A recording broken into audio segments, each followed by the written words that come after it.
everybody, welcome back to my channel, and we're continuing with the 6th series. This video is all about weight. We're gonna learn 6 tips on how to lose weight, and wait for it, keep it off.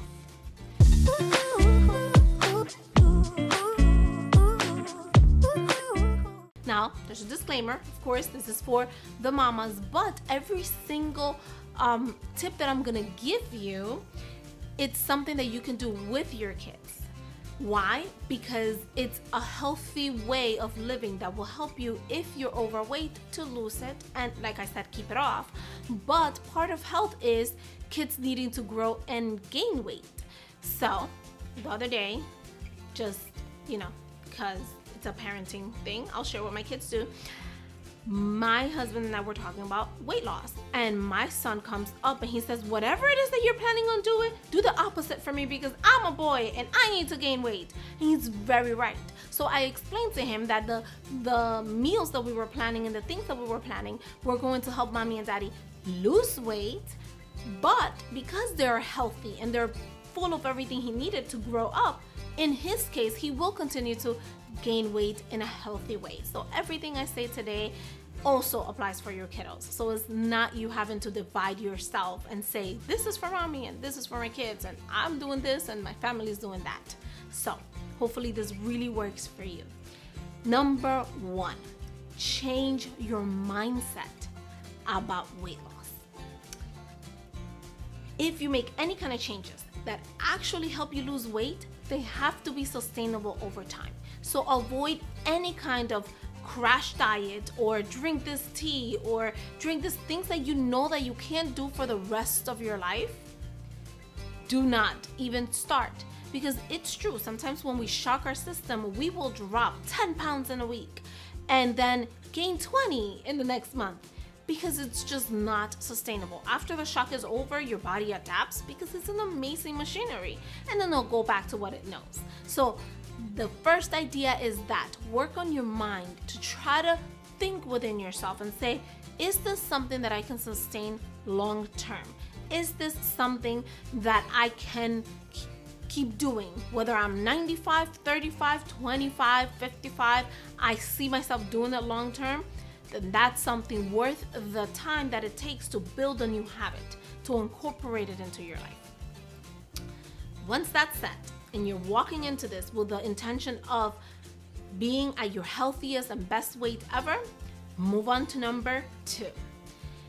Obviously, when we have gained weight, when we are not in a healthy state, what happens is that we need to change certain things, whether that's kinds of foods that we eat, or the amount of food that we eat, or exposing our bodies to things that may not be damaging to someone else, but that are harming to us.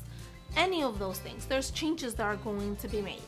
To lose weight, it's not about, it really isn't about one pill that you take. It's something that you do every day. So I'll introduce you to my favorite concept, which is the crowding out concept. This means that instead of me thinking of what I cannot eat, what I shouldn't eat, what I can't have anymore, I am going to focus my life around the things that I can.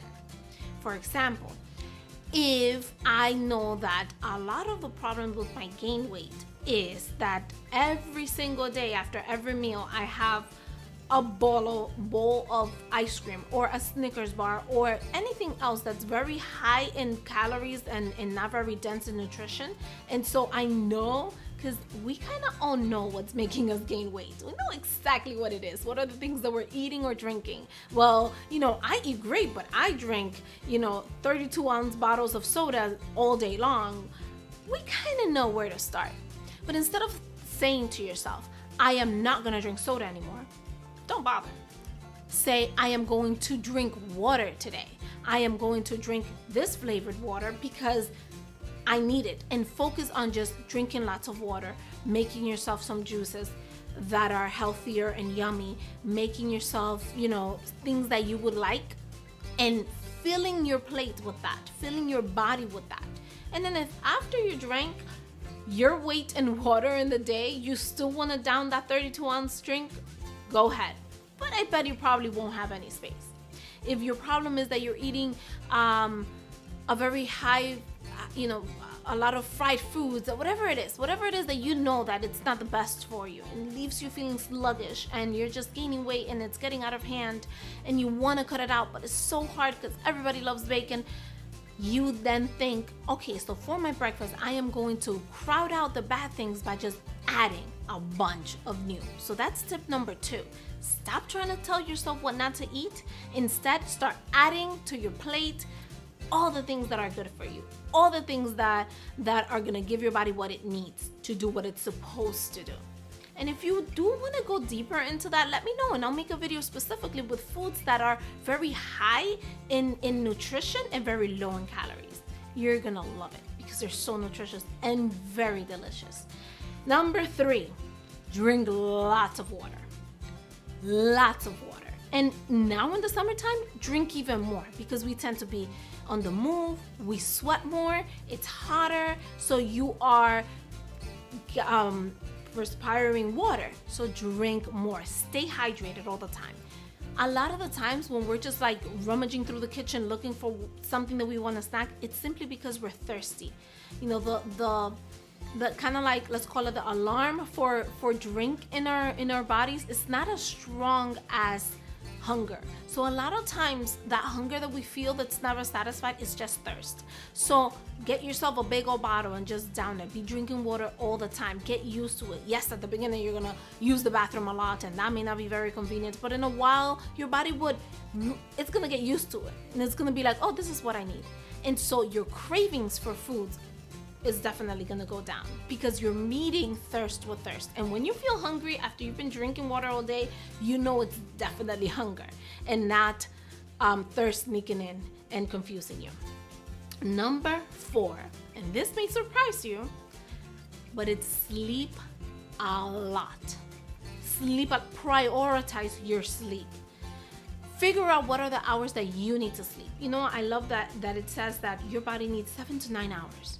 And we say, I need to sleep 8 hours, but the reality is that some people need 7. More or less, they don't function well. Some people need 8, some people need 9. What's your sweet spot? Start really getting into things that will help you calm down and really fall asleep and respect your hours of rest. One, for the obvious, your body needs to time to heal itself. It needs time to put in the work that you're putting in. So you are eating healthy foods, it needs time to sort it out. And it does all the things that it does during sleep. But on a more practical and tangible way, sleep helps you lose weight because when we're lacking sleep, our cravings for unhealthy foods tends to go up. Have you ever had a really bad night, whether it's that you went out and came back the next day really late and had to go to work and all you did was eat and snack all day long? Or you just had a baby and what sleep? What is that? What do you remember what sleeping was? I don't know. Who knows? When you have a baby, a newborn baby, who knows what sleep is? And so the next day you're constantly just snacking on everything and you're craving food. It's the lack of sleep. So if you're having a hard time saying no to cravings and giving your body some time to rest in between meals, it could just be that you're not sleeping enough. So try it out. I mean, it's the easiest way to lose weight, really.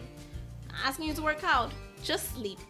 Press on that snooze and give your body some rest. The next one is find a physical activity that you enjoy. Forget if you are a person that likes working out, loves hitting the gym and running and all this stuff, more power to you. Do it. Make sure you're resting, but do it. Continue doing it. But if you're the kind of person that's like, I want to lose weight, and you hit the gym and the next day you and a sore body are now best friends, so you're done and you're a potato again, a couch potato, I should say, then find something else. There's tons of ways and tons of things that will make you move your body, get the blood flowing, develop muscles that doesn't include you hitting weights or running for hours. Figure out, do you like dancing? Do you like walking? Do you like climbing, hiking, biking?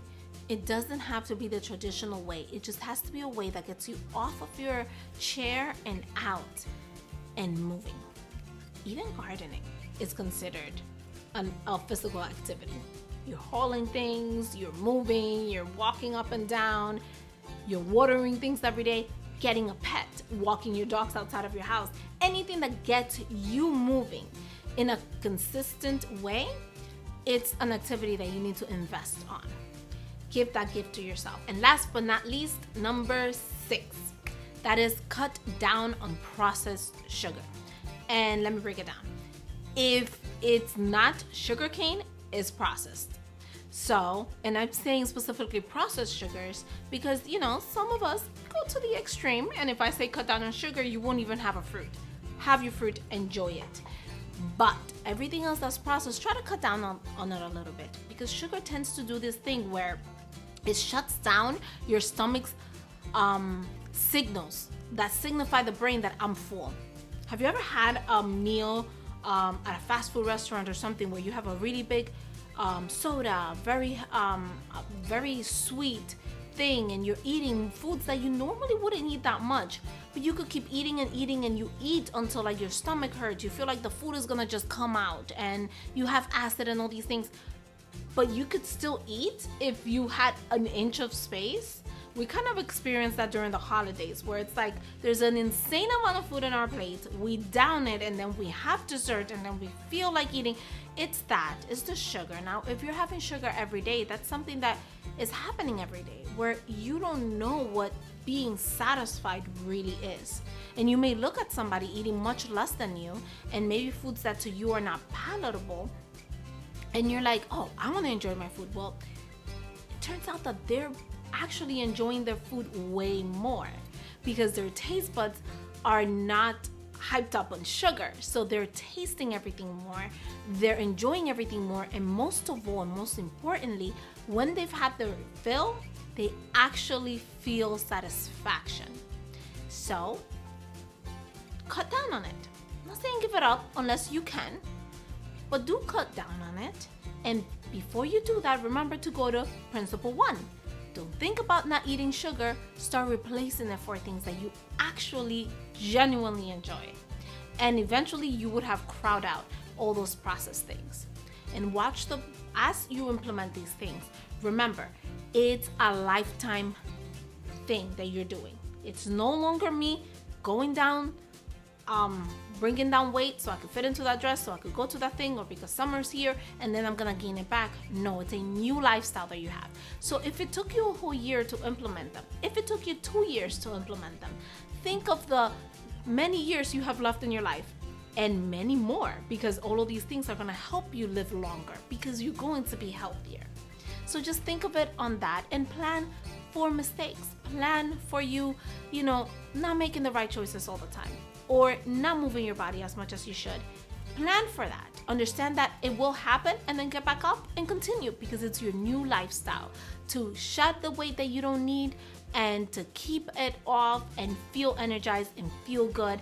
And most of all, give that example to your kids, the example of eating right, fueling your body with the best things that you can that also taste good. If God didn't want us to enjoy food, He wouldn't have made so many delicious options out there. Think of fruits, think of certain vegetables, think of certain things that are just so yummy, so many different textures. So be adventurous. Eat everything that's good for you. Crowd out all the bad with things that you really, really, really enjoy. Don't be a martyr when it comes to food. If you hate broccoli, try a different vegetable, for crying out loud. Enjoy your food. Just because you don't like something doesn't mean that you're not gonna like something else. So try and try and try again until you find the things that you really enjoy. And before you know it, the things that are not good for you won't be a part of your life at all. Take care of yourself, love your body. Mamas, remember, this body gave you the children that you have. This body cares for the kids, whether you gave birth to them or adopted them. They are the ones caring for them. Dads, this woman that you have is happy with you. So take care of the husband that they have. Take care of the dad that your children have. Take care of yourselves, love your kids, and enjoy all the energy that these changes are gonna bring to your life this summer. Take care, and I'll see you in the next video.